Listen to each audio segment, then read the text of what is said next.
Thank you for coming today. We see lots of friends in the audience. For those of you who don't know us or don't know me, my name is Francesca, and it is my pleasure today to be moderating this talk with two artists I deeply, deeply admire, Randi Renate and Beatriz Chachamovits. And we're going to be speaking about their work, which is on the screens behind us, but more importantly, out on the sand by the ocean. So if you haven't seen it yet, please do after this talk. So should we just get started? And do you guys want to introduce yourselves? Absolutely. Hi everyone. So glad you're all here. This is lovely to see. My name is Beatriz Chachamovits. I am a Miami artist, but I am originally from Brazil. I live here, and my work and Randy's is about the coral reefs. As you can see behind us, there is a magnificent photo of our work. Please go check it out outside. Hi, I'm Randi Renate. We're really excited to be here. Thank you all so much for coming. And I just have a special thanks to my lovely collaborator, Beatriz, because we've been working really hard on the sculpture that you see in these images and out there on the sand. I'm based in the Adirondack Mountains and came to Miami during a residency called Fountainhead, where Francesca will tell you a little bit more on that. Yeah, I think it's a great jumping off point to sort of talk about how you two met and how this collaboration started. But for those of you who don't know, Randi came to Fountainhead residency, was it a year and a half ago? Which is the oldest live-work residency in Miami. It's where I met Randi. And we had Randi here for a month, and during that month, we were able to introduce her to Beatriz. And I think that, can you guys maybe speak to sort of how you first met and how you knew you wanted to start collaborating and creating work together? So to me, it was, I just received a phone call from Fountainhead being like, there is this artist coming to Miami that I think you should meet. And then they invited me for dinner. Randi was there, and we immediately fell in love with each other. We started talking about and geeking out on corals, on how much we love the ecosystem, the way that our work works, and combining ideas. And then we hanged out. Randi came to my studio at Bakehouse. We did a studio visit together, and then we just hit it off. And at the time, Beatriz had a solo exhibition at Mocha Miami in the north outside, and it was this interactive piece that had all of these cast coral components. People were invited to essentially build a reef, and it was on the smaller scale. And after we had spent time hanging out with each other, her and I, we decided at the end of my month in Miami that we had to collaborate together. And is this the first large-scale project you guys have collaborated on? Absolutely. It is also the largest piece I've ever done in my life because Randi has a practice where she works in large-scale sculpture. And I know you guys produced this work at a residency, is that correct? And I'm hoping you guys can speak a little bit to what the collaborative process was like. I mean, knowing both of your practices, I see so much of both of you in this piece, and I'm wondering sort of how you navigated that process and landed on the work that we are seeing today. It was really emerging between the architectonic elements of my practice and the more intimate tactile elements of Beatriz's practice.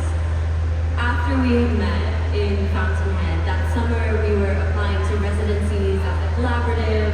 We didn't really have any sort of documentation of working together, so we were just throwing out ideas, and we sort of had this piece in mind. And we just recently finished a residency in Chattanooga, Tennessee called Stoveworks, and that's where we cast the 650 coral components that you see in that sculpture.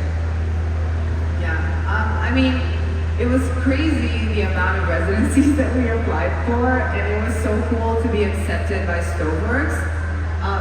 Firstly, because they had the space that we needed to make the work. But when we got accepted, we wanted the residency to be earlier, so we moved it to June.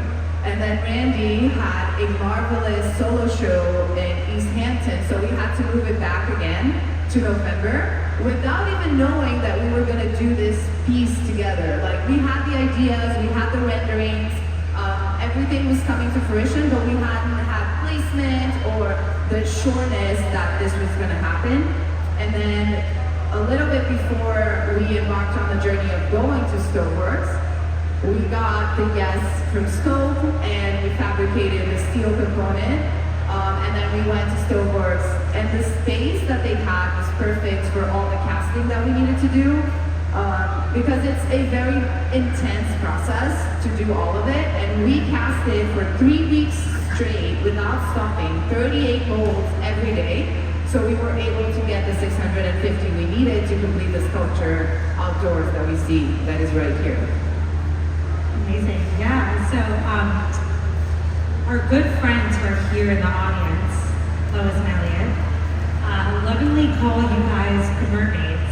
I don't know if you know that, but they call you the mermaids. And I think it's because you both share such a deep love for the ocean, and you can see it in the work. And I'm wondering if you guys can talk a little bit about how you fell in love with the ocean and how that informs your practice. I don't remember ever learning how to swim. I was always in the water, and my parents would travel a lot and bring me to the ocean. We spent a lot of time, before I was like 10, in the Florida reef track. I remember diving with some people, like just free diving, meeting these like people who were catching different fish, and my mom trying to get me out of the water to hand me a sandwich, and I'm like, hand it to me now, like I'll just eat it in here.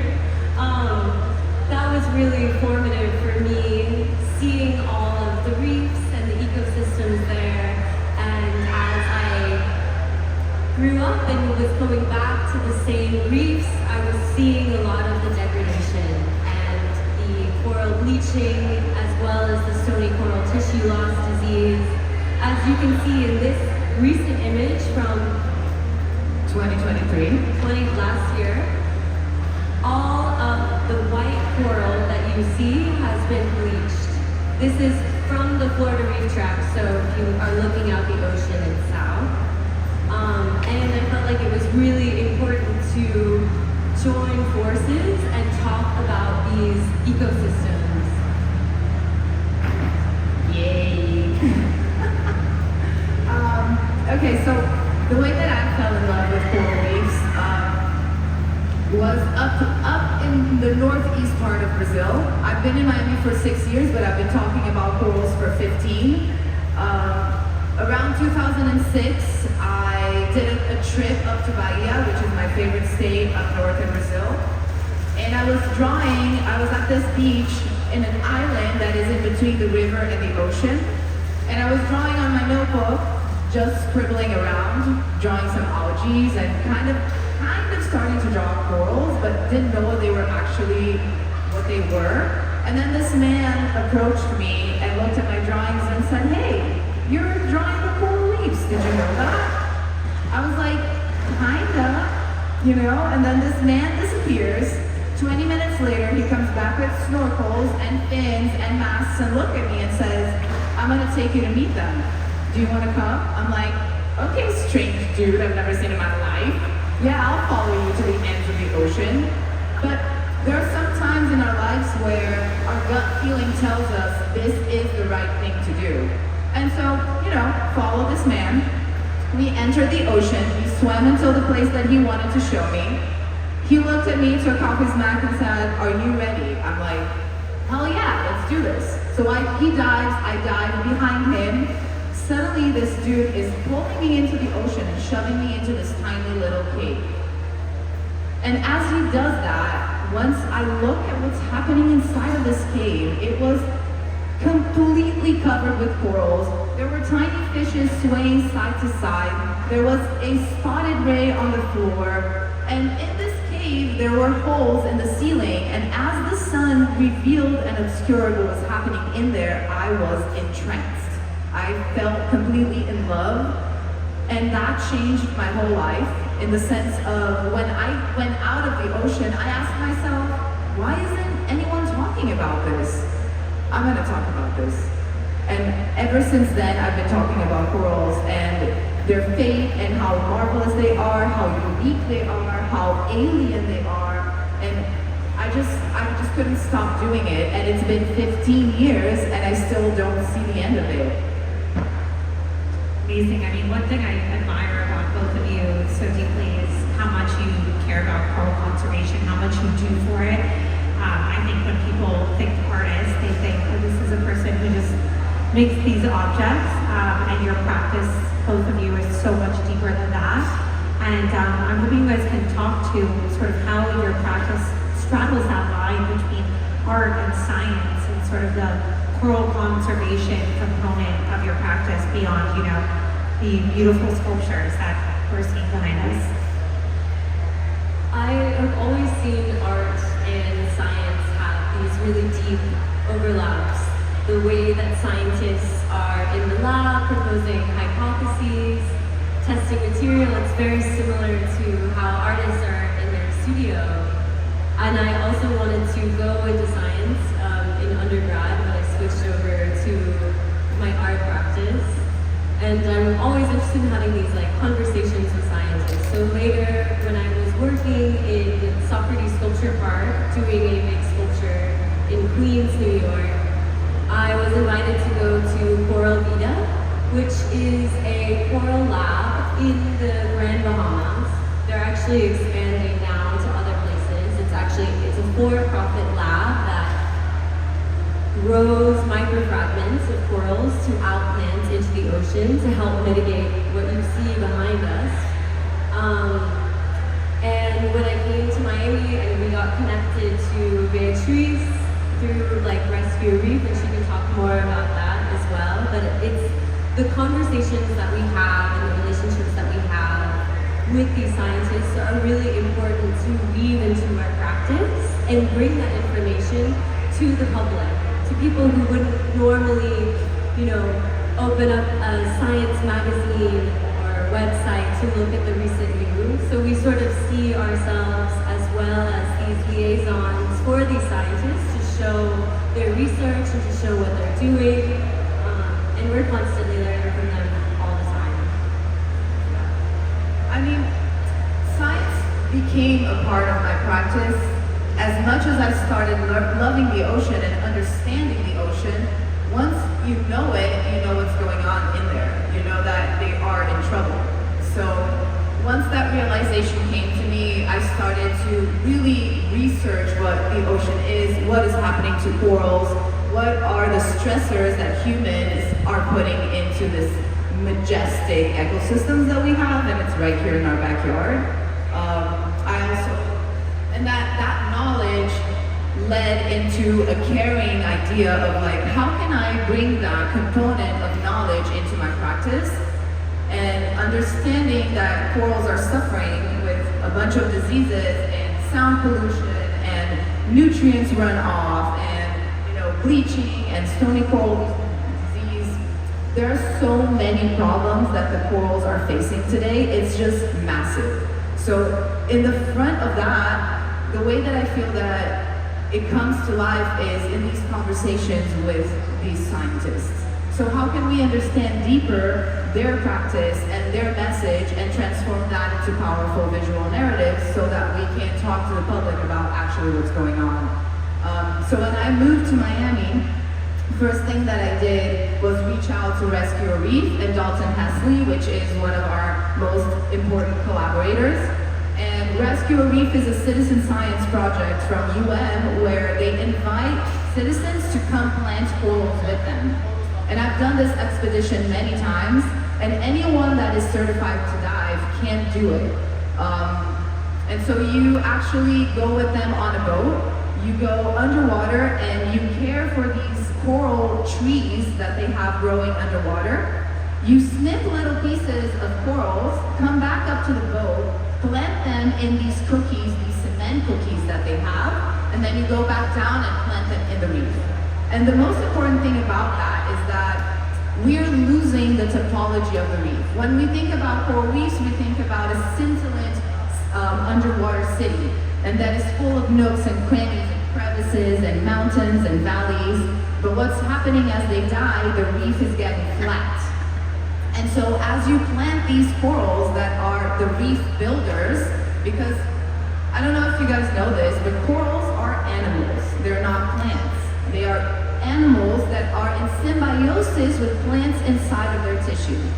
And what they do is, as they are growing, they excrete limestone. And that's how they build the coral reef. So the most amazing thing about corals is that they are threefold. They are animals, and they live with plants, and they make rock. So like, what? They're pretty cool.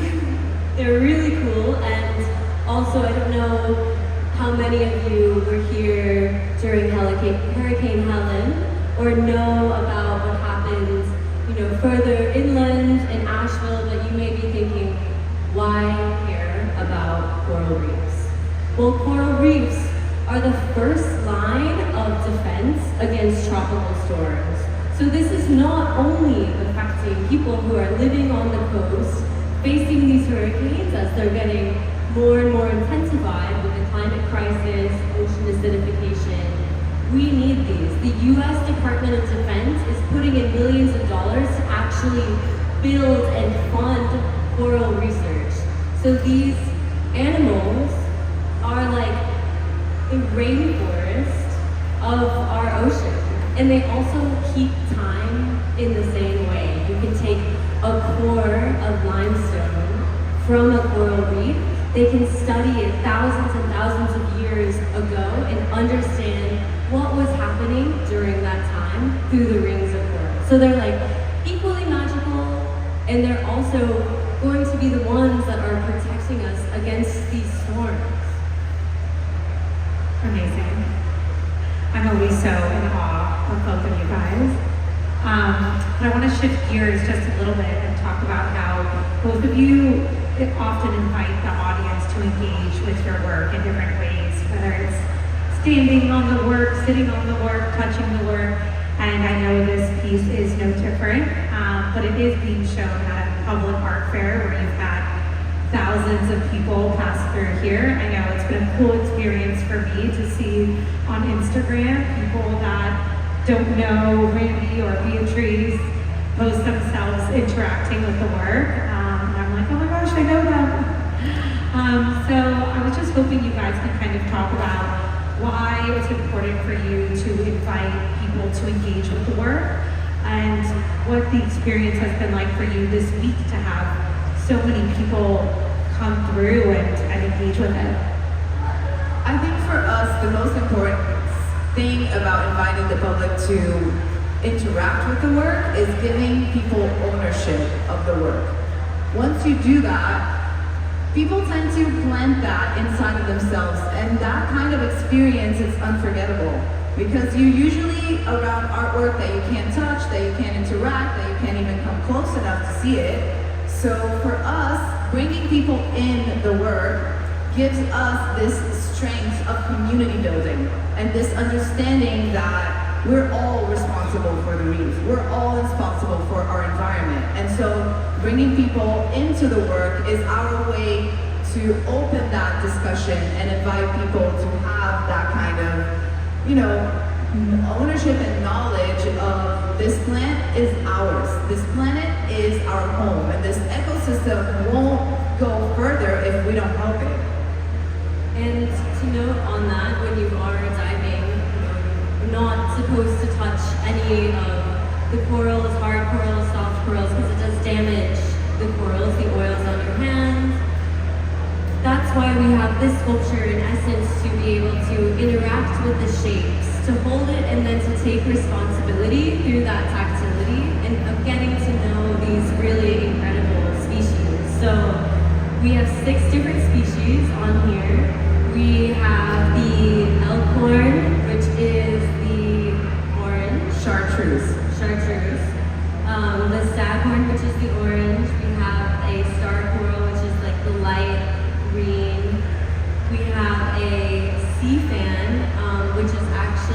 purple one, and it's a soft coral. And so we want people to really get to know these different species and become familiar with them. The last one is one of my favorites, the brain coral, that's turquoise, and I always find it so interesting that there is this repeating rhizomatic pattern in the way that the universe is set out, right? We have these brains that are repeating in the ocean as well as inside of our interiors, these structures that are, just really beautiful. So, To continue on the comment of the chosen species that we have in the sculpture, so these 6 species represent a lot of the species that are inside of the reef tract, the Florida reef tract here, which is the 3rd largest barrier reef in the world. We used to have 300 miles of corals, and 80% coverage of these corals outside of the ocean. Today, we have less than 5%. So Florida is on track to be the first coral reef to actually perish, and we don't want that because we need them. We really need them. In Florida, we are so susceptible to impacts of erosion and storms and hurricanes.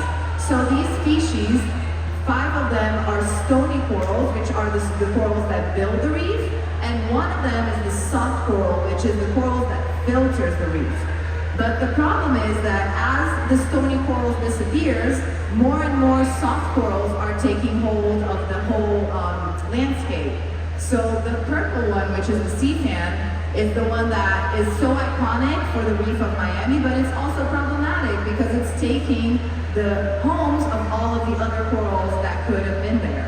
So, and also one of the most important, in my view, species that we're portraying is the pillar coral, which is the dark purple one.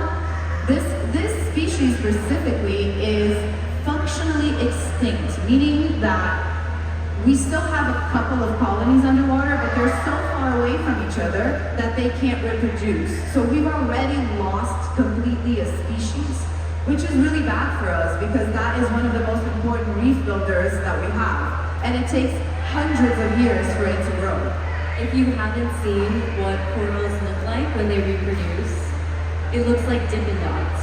So once a year, on a full moon in August, all of the coral polyps release these little cute balls and they just float around in the ocean and have a party. And what's kind of crazy about this is that, like, say you have one coral that is 60 miles apart from another coral, they release their little Dippin' Dot gametes down to the same second. Like, I don't know, that just blows my mind. Yeah, they are absolutely coordinated in between each other. There is this connective brain that they share and that they know what's the time to spawn. And corals that can be inside of the ocean, and other corals that are inside of a fish tank, and they will spawn exactly at the same time. I know we don't have that much time left, but I have another question after this to wrap it up. But can you guys share some resources for people who are interested in learning more about coral or who feel moved to take action? Because you guys are so knowledgeable and doing so much, but for someone who's in the audience or listening, what can they do? There's Coral Restoration Foundation, which is also similar to Rescue a Reef in Miami, but Coral Restoration Foundation is in Key Largo. They have a really amazing website for you to learn about these corals. They also have ways to do the citizen science programs, through donation. You can also support any of these coral farms by adopting a coral. And these efforts are really important. As Beatriz said, 95% of the Florida reef tract is dead. White, turned back to stone, no animals are growing on it. So we really need these initiatives. You know, whether you want to learn how to scuba dive or whether you're already a diver and you want to go out on a boat and plant corals, whether you're like, I'm too busy but I have money to pay for some little coral fragments or like gift them to a friend for what's the holidays now? Christmas? Oh my gosh, it's been a long week y'all.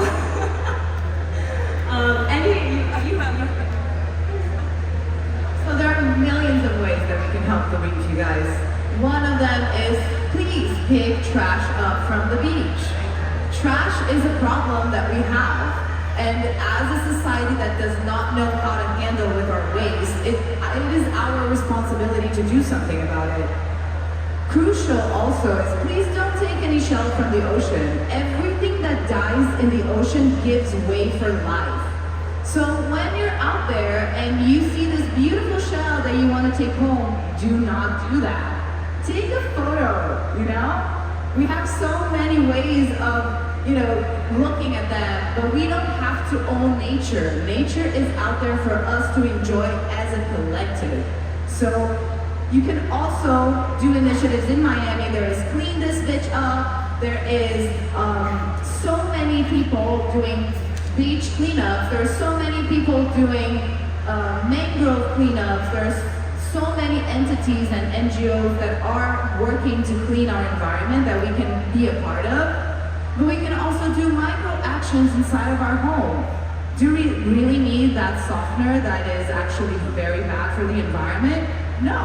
We can buy an alternative thing that will help the environment. We can go into our homes and look at all the plastic that we have and swap them from bamboo, for metal, for glass. We have so many ways today of being unwasteful. And I think that as citizens on this planet, it is our duty to do that. Of course, we also need to use our power and our voice to vote for the people that will do that for us.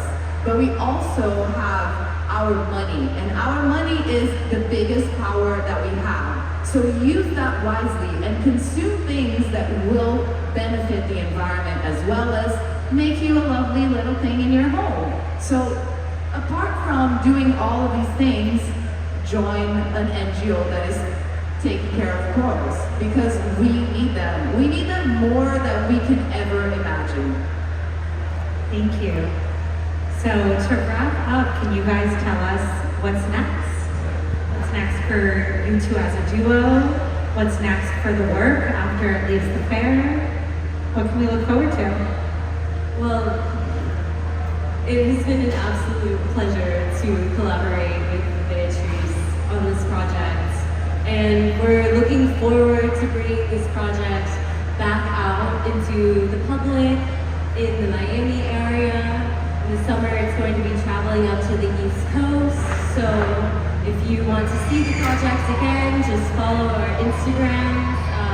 Everything's to be announced later, but planning things for Miami and New York City and other places that are inland. We really want this piece to travel as much as possible so it could be an educational and inspirational opportunity for people to learn about these ecosystems.